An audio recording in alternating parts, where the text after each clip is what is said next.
I was pulling out all my winter clothes, folding them neatly into a suitcase, when the front door clicked open.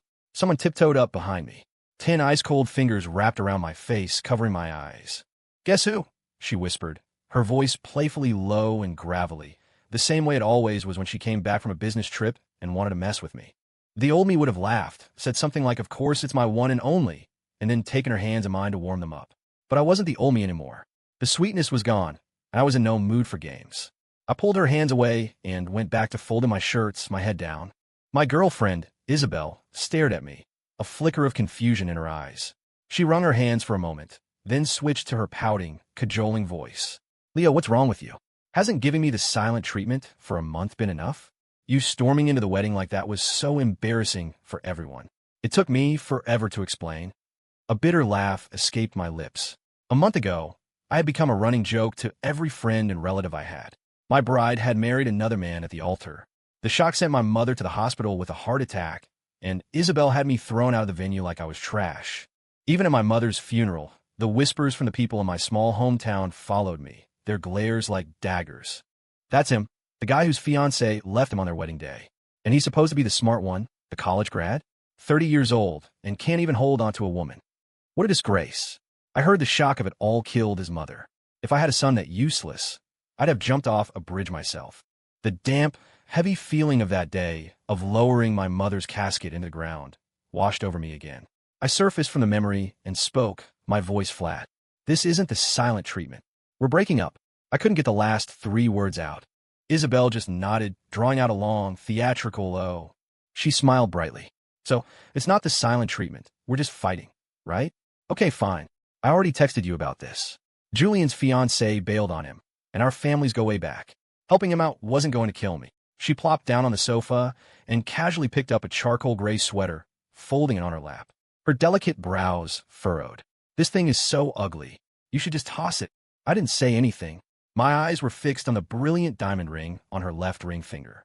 I finally realized what that sharp, cold pressure on my eyelids had been just moments before. Following my gaze, Isabel snatched the ring off her finger, as if it had burned her, and quickly shoved it into her pocket. She stuck her tongue out, trying to look cute.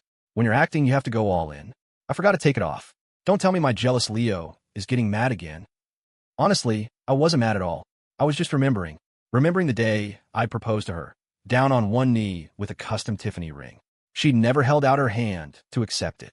She'd said she didn't like the feeling of being tied down, that we should wait and exchange rings at the wedding.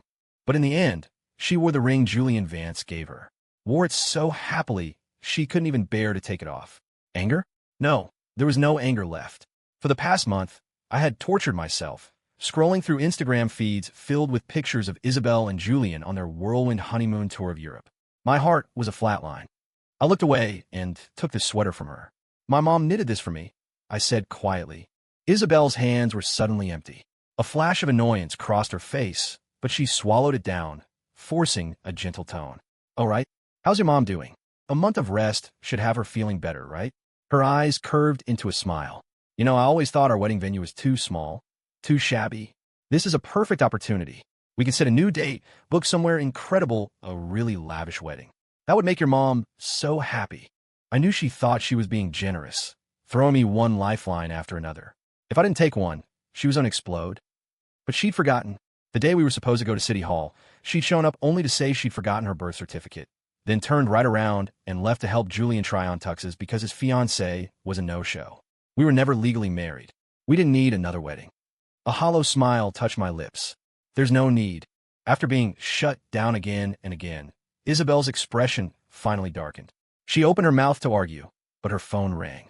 The name Julian lit up the screen, and her face instantly softened. "I just got home," she cooed into the phone. "Why are you calling?" I couldn't hear his reply, but she tucked the phone between her ear and shoulder, grabbing her camel-colored coat from the rack. "Julian, you're impossible. I'm still trying to calm my boyfriend down over here. This is the last time, you hear me?" I watched as she expertly slipped the diamond ring back on her finger, checked her makeup in the hall mirror, and grabbed her purse to leave. Her hand was on the doorknob when she seemed to remember I was still in the room. She turned back, stood on her toes to ruffle my hair, and said in a sticky, sweet voice, "Okay, Leo, stop sulking. I bought you a little something. I'll give it to you tonight." I watched her go, then walked over to the floor-to-ceiling window. Down below, A bright yellow Lamborghini was parked at the curb, its frame so low it looked fused to the asphalt. Julian Vance leaned against the driver's side door, the red ember of a cigarette glowing between his fingers. And Isabel, who always claimed to hate the smell of smoke, took the cigarette from his lips without a second thought, put it to her own, and slid into the passenger seat. I stopped watching and pulled the curtains shut. Turning back, I picked up the document from my desk, the overseas assignment application I had already filled out completely. I ran my thumb along its sharp edge, and without a moment's hesitation, I walked out the door and called an Uber to take me to the office. By the time I finished packing up my desk, it was nearly evening. I had submitted the transfer request through the company portal a few days ago. It had already been approved. I just needed to drop off the hard copy for their files. In the office, everyone was whispering as I walked by. "Isn't that the guy from the video? The one who made a scene at Ms. Croft's wedding?" "Yeah, I thought he was on bereavement leave. Can't believe he has the nerve to show his face back here. I bet he's here to quit.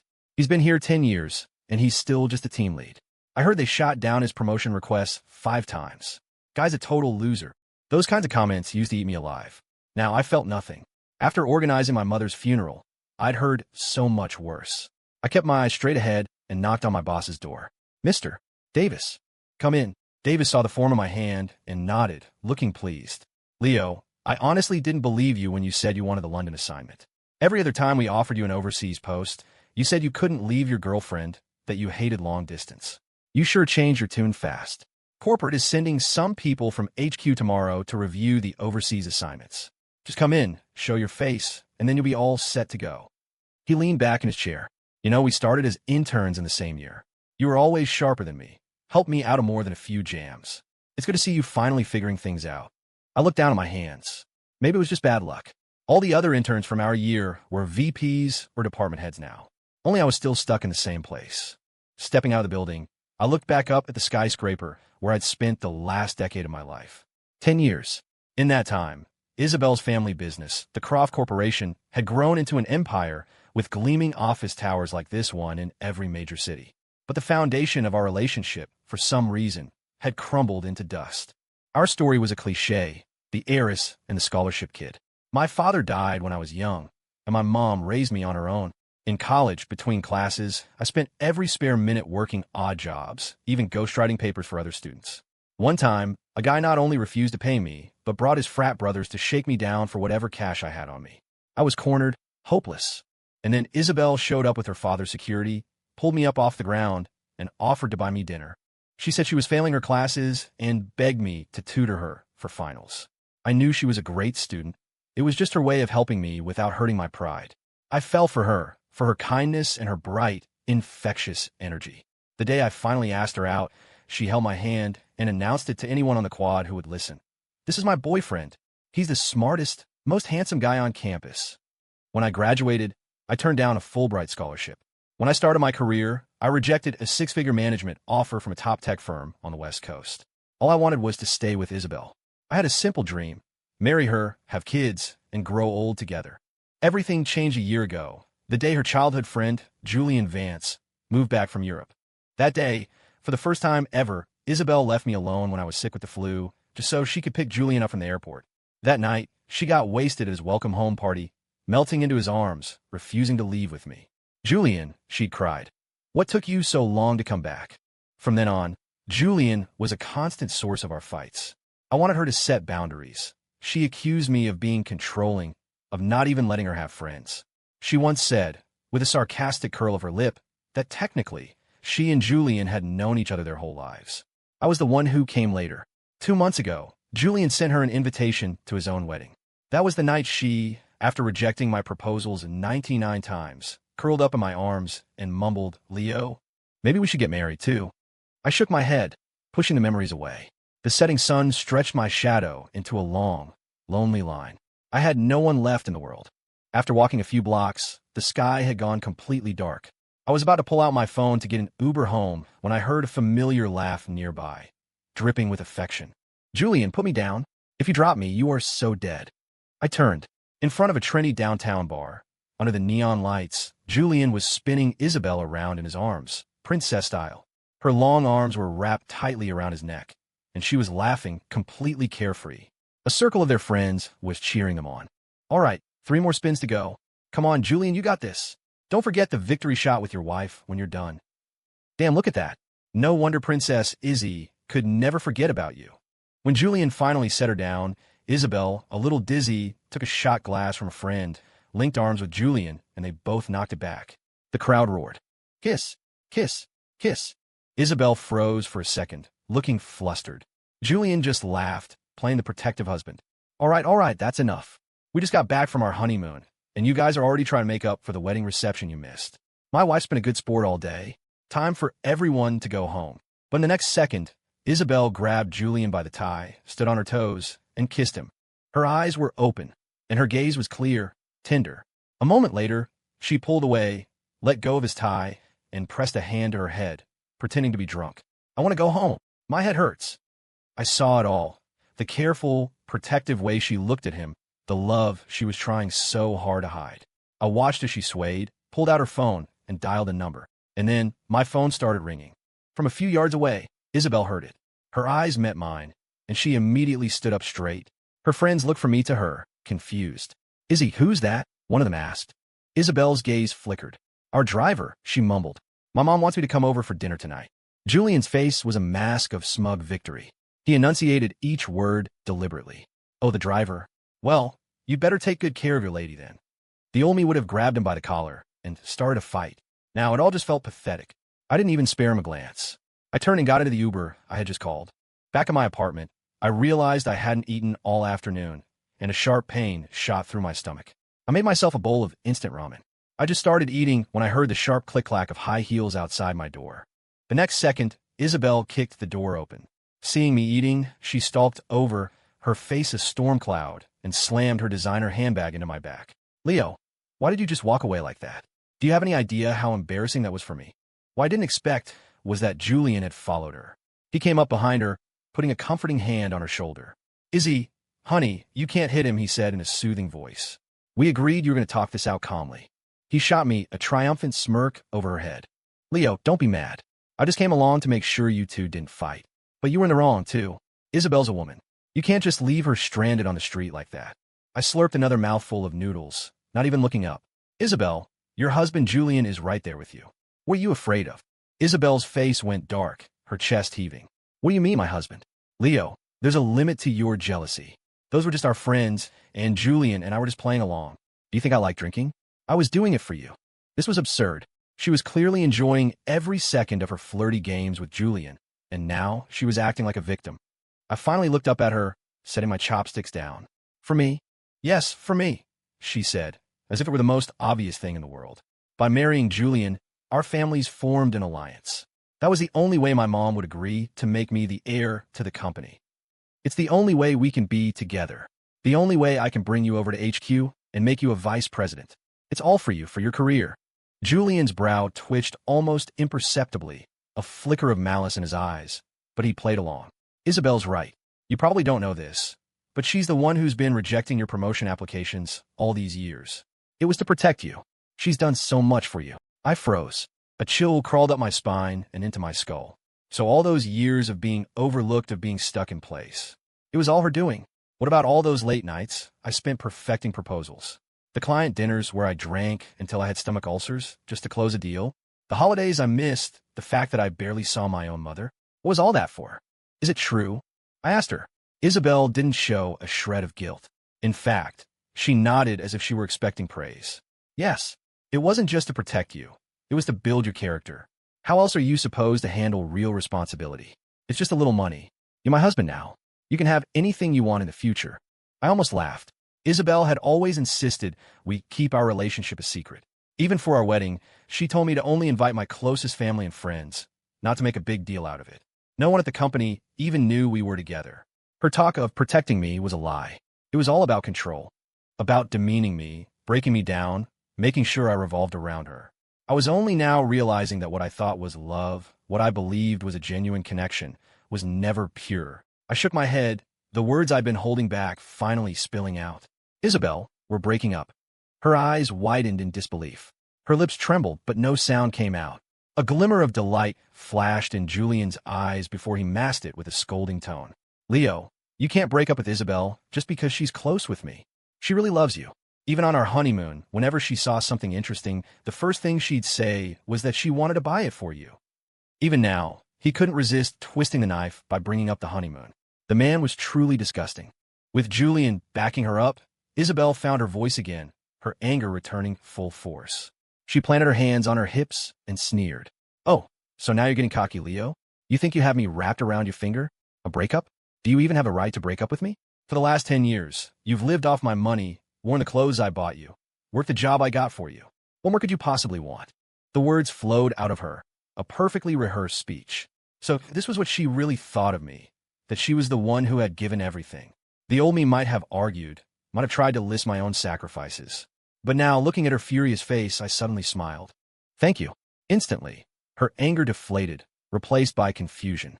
"Thank me for what?" The smile stayed on my face.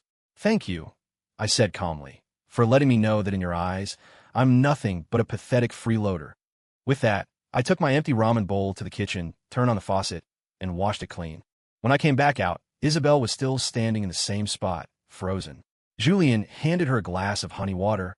"Izzy, have some of this. It'll help with the alcohol. It was always your favorite." For the first time, Isabel seemed distracted, placing the glass on the table without looking. Her face was flushed, and after a long moment, she spoke to me in a softer voice. "That's not what I meant." I ignored her, turned, and picked up the suitcase I'd already packed. As I walked out the door, a glass shattered against the doorframe behind me. Sticky honey water splattered across my back. Then a small box hit the floor. 2 small clay rings tumbled out. I stared down at the rings, confused. From behind me, Isabel's voice rose in a wounded cry. "I made those for you when I was studying abroad. I was thinking about you the whole time, Leo. Why are you being so impossible? Why are you running away from home?" I had to laugh. I don't know what was going through her head. The initials I and J were carved on the inside of the rings. They were obviously a matching set for her and Julian, and she had the audacity to say she made them for me. I didn't pause again. I pulled my suitcase behind me, found a hotel, and checked in for the night. It didn't matter. Tomorrow, I would be leaving this city for good. The next morning, I showered and went to the office. I never expected what I'd walk into. The entire lobby was buzzing with praise. "Wow, Ms. Croft, Mr. Vance, you two look amazing together. And matching outfits? I absolutely ship it. Can I get a picture? I'm your biggest fan." There, in the center of the lobby, were Isabel and Julian, arm in arm, basking in the adoration of the staff. My boss, Davis, was standing nearby, bowing and scraping. So they were the people from HQ. When Davis saw me, he gestured me over. "Leo, this is our president from HQ, Ms. Croft, and the vice president, Mr. Vance. They're here to review the overseas assignments." Isabel deliberately turned her head away from me, her smile gone, replaced by a cold, flat line.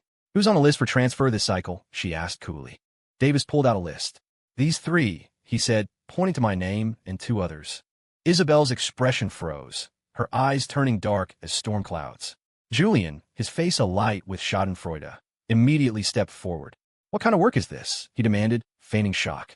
"Don't you know company policy strictly forbids assigning married employees to overseas posts? Both the applicant and the approving manager are subject to disciplinary action." Davis looked completely bewildered. "But none of them are married," he stammered. Isabel's brow furrowed. She pointed a finger at me, a cruel smirk on her lips. "Didn't this man take leave for his wedding a little while ago?" Davis answered honestly. He initially requested wedding leave, but it must have been a mistake. He changed it to bereavement leave. His mother passed away. At those words, all the color drained from Isabel's face. Her outstretched hand trembled, her eyes wide with disbelief as she stared at me. A flicker of realization crossed her face. "Why didn't you tell me," she whispered, "that your mother passed away?" I found it laughable. My mother had adored Isabel, always saying I was the luckiest man in the world to have her, always waiting for the day Isabel would finally call her mom. But the day never came. Instead, my mother watched Isabel marry someone else, heard her affectionately call another woman mom. "Why would I?" I said, my voice devoid of emotion. "Ms. Croft, does HQ really concern itself with the personal lives of junior employees?" Isabel looked like she was losing control. She bit her lip, her anger flaring. "Of course it's necessary. I was her daughter-in-law." "Whose daughter-in-law are you?" As stunned silence fell over the lobby, the main doors swung open. An older woman walked in, the fine lines around her eyes radiating an intimidating authority. It was Isabel's mother, the true power behind the Croft Corporation, Eleanor Croft. Everyone snapped to attention. "Good morning, Chairwoman Croft," they chorused. Eleanor nodded curtly, then turned to Julian. "Julian, I sent you two on a simple tour of the branch offices to show your faces. Did you run into some kind of problem?" Remembering Isabel's outburst, the entire staff held their breath, not daring to make sound. Julian's face flushed, then paled. He forced a smile. Isabel's best friend is Leo's wife. When she heard he was being transferred overseas, she just wanted to stick up for her friend. Isabel bit her lip and said nothing, looking down at the floor. Eleanor's eyes narrowed. "Someone here dared to violate company policy? I like to see who's so bold." I spoke up, my voice calm. "Chairwoman Croft, it's a misunderstanding. I'm not married. My ex-girlfriend and I broke up amicably some time ago." Eleanor raised an eyebrow, looking me up and down. She then turned to Isabel. "I've reviewed Leo Hayes' personnel file. He is in fact single. Are you sure you're not mistaken? The man has a plane to catch. Don't hold him up." "A plane to catch?" Isabel's eyes widened. She looked at me, saw the calm acceptance on my face, and her heart skipped a beat. A look of panic crossed her features. "Mom, it's not my best friend, it's me. Leo's wife is me," she blurted out, her voice rising. "How could I be mistaken? We got our marriage license on November 3rd. He's lying. I was there with him." The crowd collectively swallowed, realizing they were witnessing a high-stakes family drama unfold. Isabel seemed to relax, slightly, thinking she had cornered me. But Eleanor's expression only grew sterner. Her gaze shifted between me and her daughter before she made her judgment. "What nonsense are you talking about? Even if he's your ex-boyfriend, your official documents have always been with me. What did you possibly use to get a marriage license?" Isabel looked as if she'd genuinely forgotten she'd never married me. "How is that possible? Mom, don't lie to me." Eleanor's tone became sharp, impatient. "I told you to call me Chairwoman Croft in the office. Have you no manners? We've spoiled you rotten. Your passport and birth certificate have been locked in my office safe since the day you were born, and you have never once asked me for them." Eleanor methodically dismantled Isabel's fantasy. "Furthermore, as I recall, on that particular day, you were with Julian picking out wedding attire. You had no time to go to City Hall. I think you've been working too hard lately. You're starting to hallucinate. Now stop interfering with Mr. Hayes' career." Her words were heavy, more of a threat than a statement, warning Isabel to back off. And it was effective. Isabel looked as if she'd been struck. She finally remembered. She hadn't gone through with it. The moment she had accepted my proposal, she'd felt a wave of regret. So she had deliberately dragged her feet on the way to City Hall, then pretended she'd forgotten her documents. "I'm so sorry, Leo," she had said softly. "Can we just get the license after the wedding? There aren't any auspicious dates left anytime soon anyway."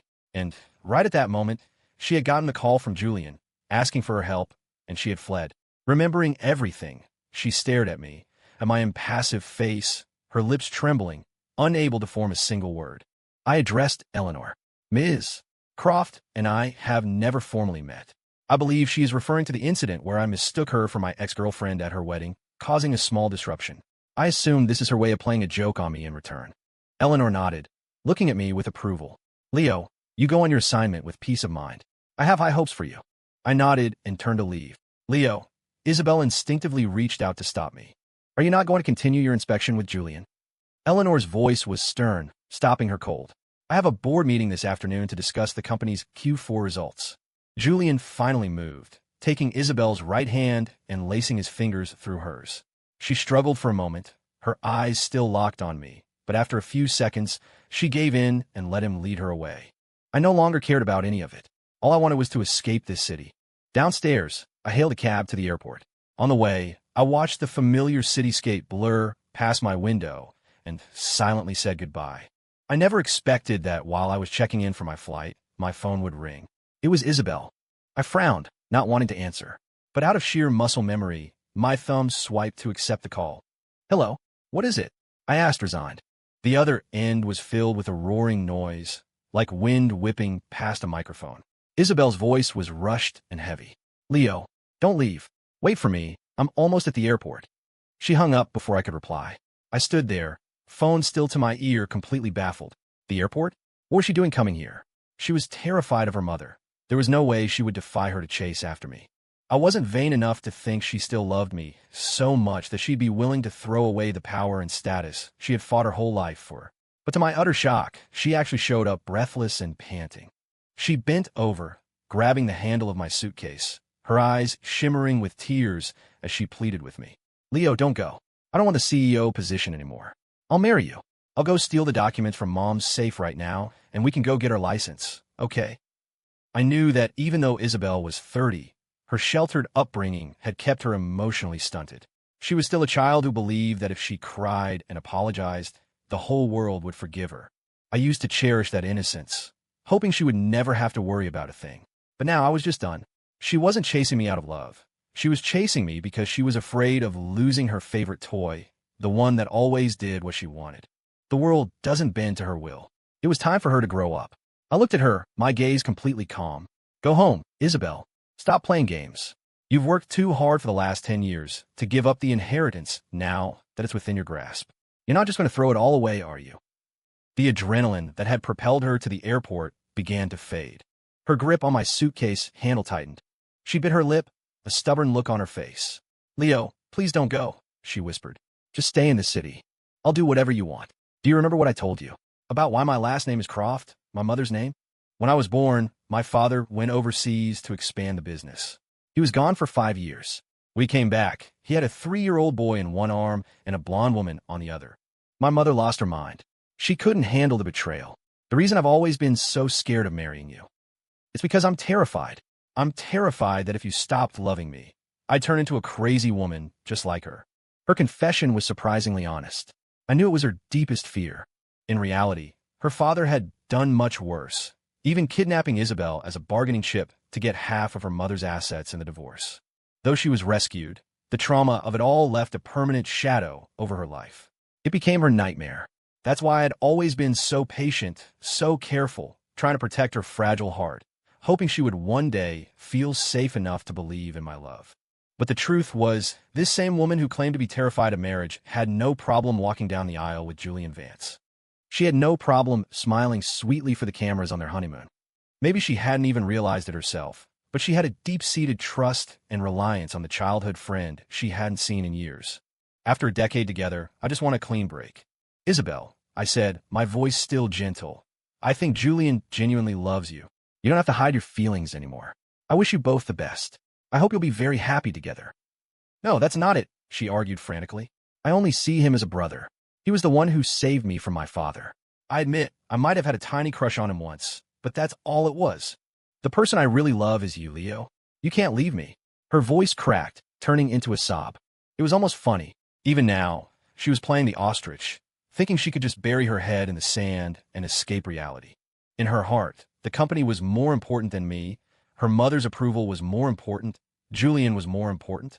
Hell, sometimes her afternoon brunch with friends was more important. We had been drifting apart for a long time. And yet, here she was, insisting she loved me. As we stood there at a stalemate, a dozen men in black suits swarmed into the terminal. Eleanor had arrived, with Julian in tow, to collect her daughter. The moment Isabel saw her mother's stern face, fear flashed in her eyes, and she instinctively let go of my suitcase. I scoffed internally. This was the Isabel I knew. Before Eleanor could even speak, Isabel swallowed hard and took a few steps away from me. She kept looking back over her shoulder, her voice suddenly firm. Leo, I'll wait for you. The overseas assignment is only for 3 years. I'll be here, waiting for you. How ironic. I didn't even bother to look at her. Who needed her to wait? And she hadn't even noticed that I had already moved all of my things out of the apartment. There wasn't a single trace of me left. My home disappeared the day my mother died. I turned, walked onto the plane, and didn't look back. After landing in London, I had dinner with a colleague who came to pick me up.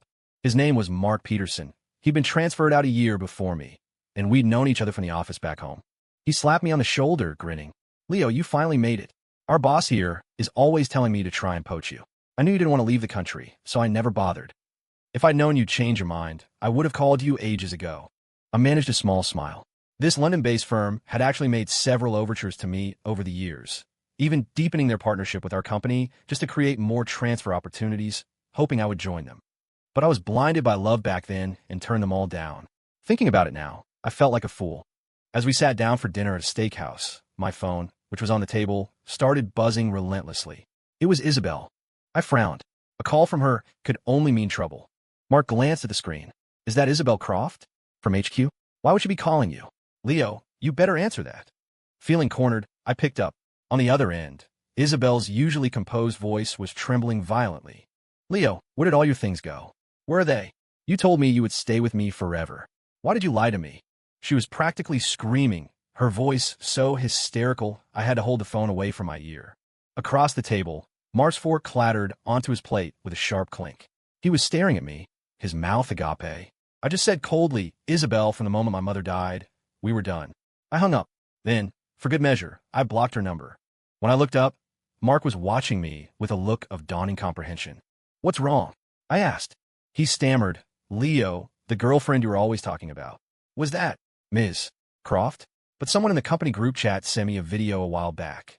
I knew exactly what he was talking about. Everyone at work knew I had a girlfriend of 10 years, but no one knew who she was. Some even thought I was just a lonely guy making it all up. The video of me showing up at her wedding, begging her to come to my mother's bedside to explain, had become office entertainment. I didn't bother hiding it anymore. Yeah, I said, my voice flat. We dated. It didn't work out. I don't know what story he pieced together in his head, but he looked at me with immense pity. Hey, don't feel too bad, man, he said, clapping me on the shoulder. A regular guy like us can't compete with someone from family like the Van Cess. Don't worry.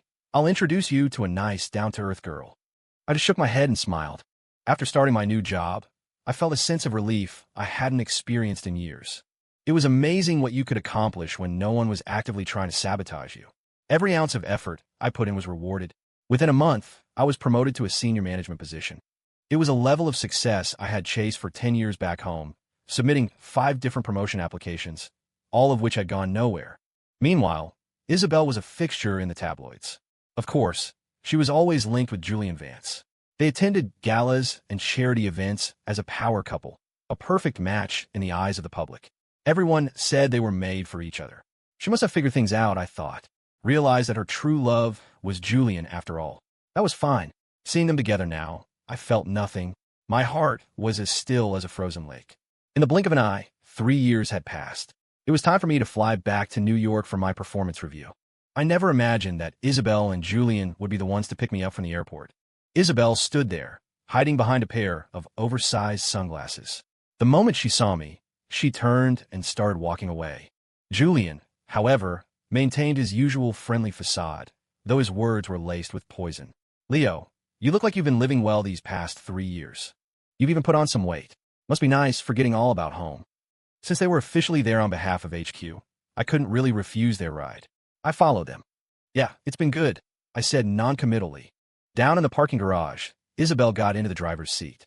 Julian immediately opened the front passenger door and sat down. As he was buckling his seatbelt, he feigned surprise. Oh, I'm so sorry, Leo. I totally forgot. You should be sitting up front. Let me get out. Isabel snorted.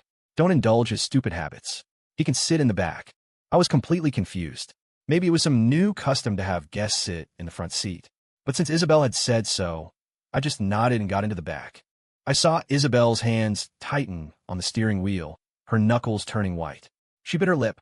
Leo, didn't you used to say the passenger seat was reserved for your boyfriend? You used to hate it when anyone else sat there. This was getting weirder. Yeah, Julian is your husband. It's fine for him to sit there. Isabel's face darkened even more. She drove in a tense, suffocating silence. I pulled out my phone to text my wife and let her know I'd landed safely. I didn't want her to worry. That's right. Over the past 3 years, through Mark, I had met a colleague named Autumn Reed. We fell in love. She was also an American expat in London. Like me, she had no family left, so she had no reason to go back. Maybe it was our shared experience, or maybe we just found comfort in each other, but we always had endless things to talk about. A year later, we got married. By the time I had to return for my review, Autumn was 5 months pregnant. I didn't want her to endure the long flight, so she had stayed behind. In the rearview mirror, Isabel saw the goofy smile on my face as I texted. She cleared her throat loudly. Leo, aren't you going to ask me how I'm doing? Before I could answer, she continued, talking to herself. My mom retired last month. She handed the entire company over to me. It's mine now. Was she trying to show off? I got it. This was the classic post-breakup competition to see who was doing better. My wife texted back. Glad you landed safe, honey. The baby's been good today. Can't wait for you to come home. It was followed by a little bear blowing a kiss emoji. A wide grin spread across my face, and I sent a heart back. My mood lifted, and I replied to Isabel casually, Congratulations, Ms. Croft.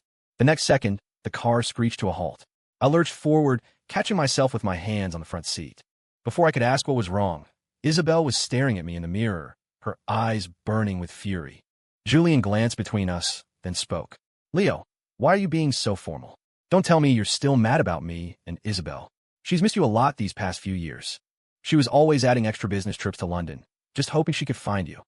Julian, Isabel cut him off, but her resentful gaze was fixed on me. Why are you telling him all that? Some people have no heart. Still holding a grudge after all this time. So petty. A grudge? Was she talking about me? I was still trying to process what was happening when Julian jumped in again. So, Leo, you must have been pretty popular with the ladies over there, right? It was fine, I said vaguely. I'm married now. Beep. The car horn blared, long and shrill. Isabel whipped her head around, her eyes bloodshot. What did you just say? She asked, her voice raspy. I met her gaze directly. I'm married. I got married in London. Julian's eyes lit up, a smirk playing on his lips. Leo, come on. Everyone saw how much you loved Izzy. You can't joke about something as serious as marriage. But Isabel's expression shifted. A strange, knowing smile touched her lips. Leo, I didn't know you learned how to lie during your 3 years away. It's okay. Now that you're back, you're not leaving again. All the promises I made to you, I can finally make them happen. I didn't know what to say. If she didn't want to believe me, fine. Arguing with someone as delusional as Isabel was a waste of breath. Back at the office, I quickly presented my report on the overseas division's performance. While Isabel and Julian were tied up in a meeting, I went to the HR department, and I handed them my letter of resignation. The HR representative stared at me in shock. Every employee who took an overseas assignment came back to a senior management role. They never wanted to leave. She was the first person to ever see one of them come back and immediately quit. Okay, she stammered. I'll submit this for you. You should have an answer within 3 business days. I just smiled. Leaving the office, I got a cab and went to my mother's gravesite. This was the main reason I'd come back. Along the way, the old neighbors pointed and whispered, Hey, that kid's been gone for 3 years. What's he doing back? Did he get out? Don't say that. His wife told everyone he went abroad to do big things. Said he was real successful. Wife. Who were they talking about? I paid their gossip no mind. They were always making things up.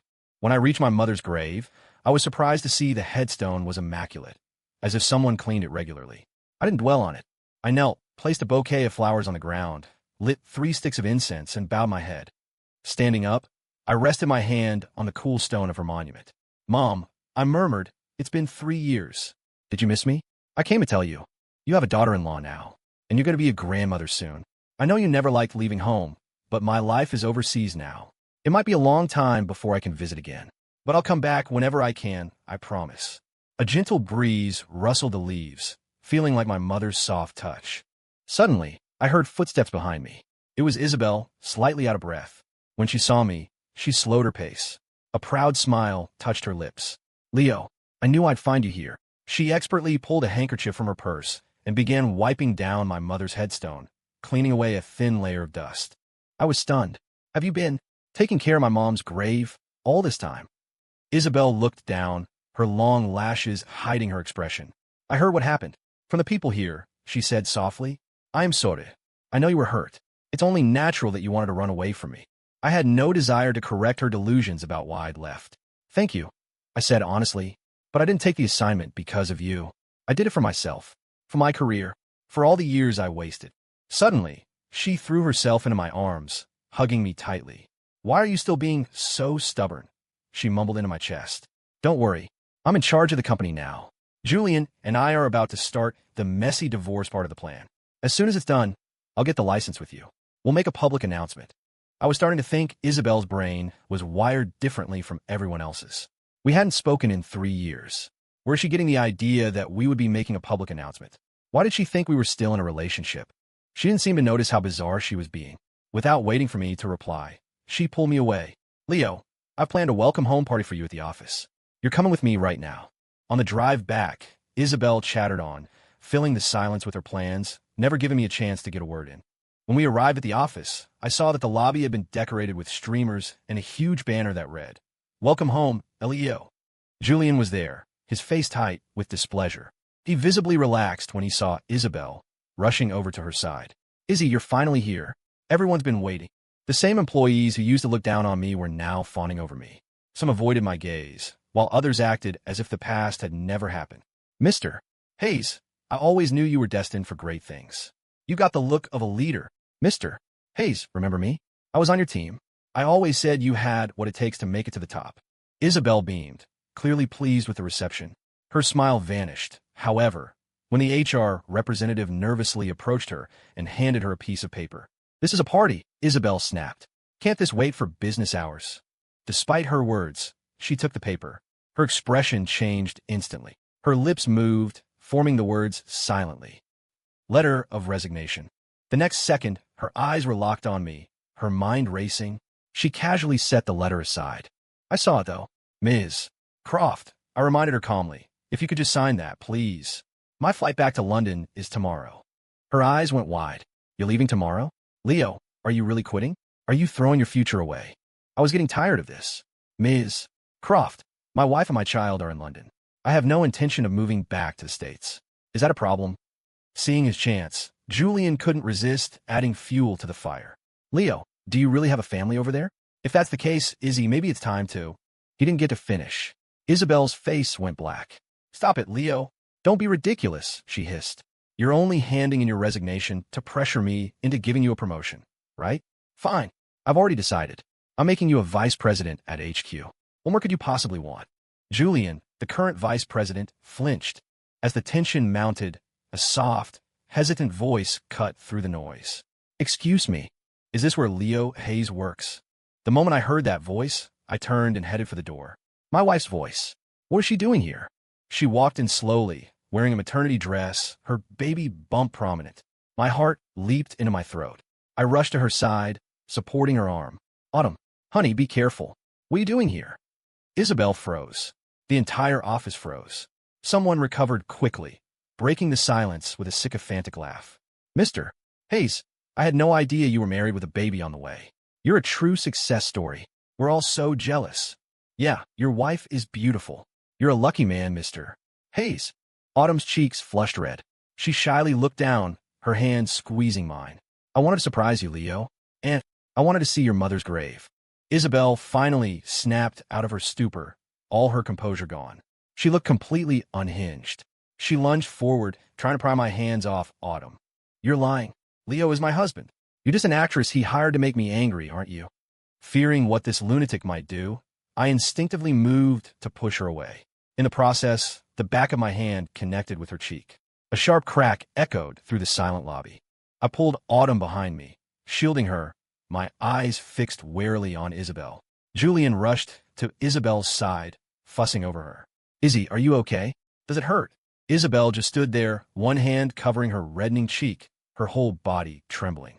2 streams of tears suddenly spilled from her eyes.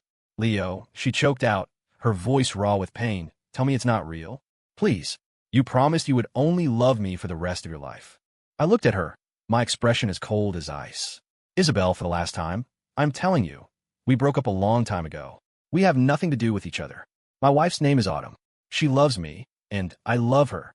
With that, I carefully guided Autumn out of the building. This time, Isabel didn't follow. That night, I took Autumn to a hotel to rest before we drove to my hometown the next day. The following morning, I saw the notification. My resignation had been approved. At the same time, I saw the headlines. Isabel Croft and Julian Vance were putting on a massive public display of affection, announcing their plans to have a baby next year. Their online fan base was ecstatic. Then a bizarre text from Isabel popped up on my phone. Leo, I'll wait. I'll wait for the day you realize what you've lost and come back to me. You will regret this. I just shook my head. She was completely delusional. After taking my wife to visit my mother's grave, I booked the first flight back to London. A few months later, I saw a news report that Julian Vance's company had officially acquired the Croft Corporation. Isabel had been pushed out of the boardroom and was now a stay-at-home wife.